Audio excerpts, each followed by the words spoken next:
Si les tramways de Saint-Pétersbourg évoquent l'époque soviétique, l'architecture des bâtiments témoigne d'un autre temps plus fastueux, celui du tsar Pierre le Grand.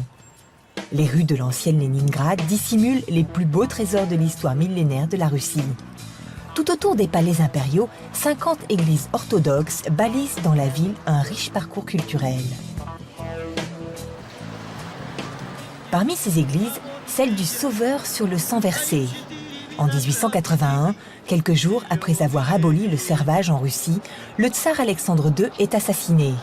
Son successeur, Alexandre III, décide de construire une église à l'endroit même de la chute de son père.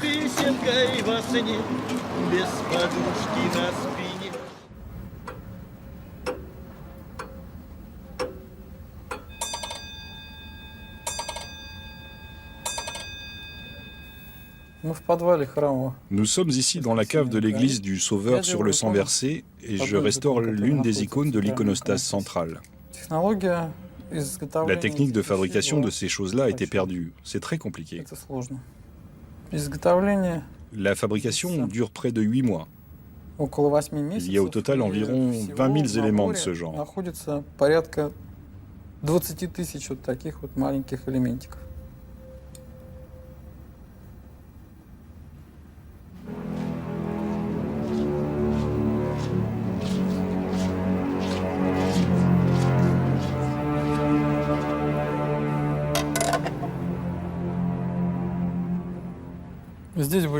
Voilà, la nouvelle mosaïque que je suis en train de faire sera placée dans ce cadre qui sera posé dans cette niche.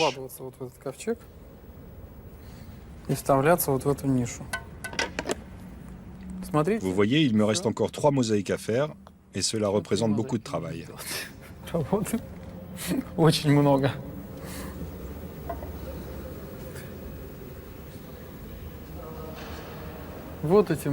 Ces mosaïques, ces icônes, ont été réalisées en 1861. Voilà l'état dans lequel elles étaient avant la restauration. Jugez vous-même. Le visage était complètement détruit.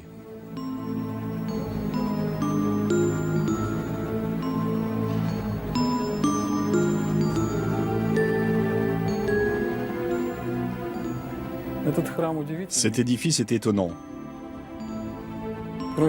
En plus de tout le reste, c'est la dernière église impériale de Russie. Ici, il y a 8000 mètres carrés de mosaïque. C'est unique au monde.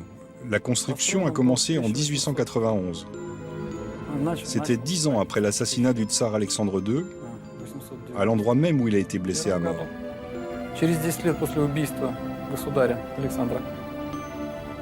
На месте смертельного поранения государя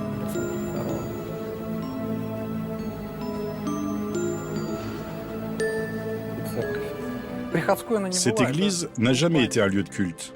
C'était un monument et c'est resté un monument. Maintenant, elle est magnifique, splendide. Mais ce qu'il y avait avant, dans quel état elle se trouvait? Il y avait de l'eau ici qui gelait l'hiver, parce que Saint-Pétersbourg est une ville du Nord. L'été, il y avait des incendies. Pendant la guerre, il y a même eu une morgue et un dépôt de légumes. La restauration de ces merveilles a commencé il y a presque 40 ans et aucune date de fin des travaux n'a été fixée. Il y a pourtant urgence. Le savoir-faire et les secrets de fabrication des artisans russes se perdent peu à peu par manque de jeunes apprentis.